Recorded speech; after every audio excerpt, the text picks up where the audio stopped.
This question comes from Valora from my Bible Made Simple newsletter. She asks, are all Christians supposed to pray in tongues? Now, are all Christians supposed to pray in tongues? The answer to that is an emphatic no. It's an emphatic no. Now, there is debate about whether the spiritual gifts of tongues are still a normative experience for Christians today to pursue. Now, let's just grant for the sake of argument that it is, that speaking in tongues is a normative gift that Christians today are supposed to pursue. Even if that were the case, it still does not mean all Christians are supposed to speak in tongues. For example, 1 Corinthians chapter 12, Paul is talking about the church and spiritual gifts and all these things. And he says this in verses 29 and 30.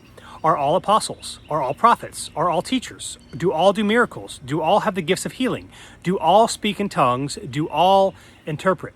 The rhetorical answer to this question is no. His point there is we are all members of Christ's body with different gifts and functions, and we bring different things to the table.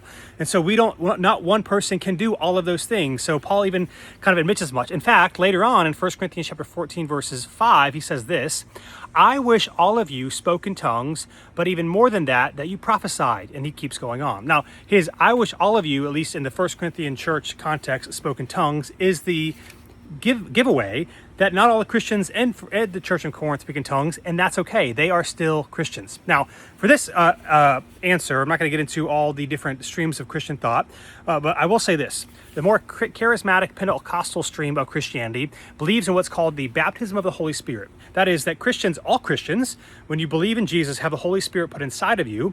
And then if you're going to be later be baptized by the Holy Spirit, that is accompanied by the gift of tongues. Now, here's all I will say for that for this video. There are certain manifestations of ways that we can experience the Spirit more and more throughout our lives.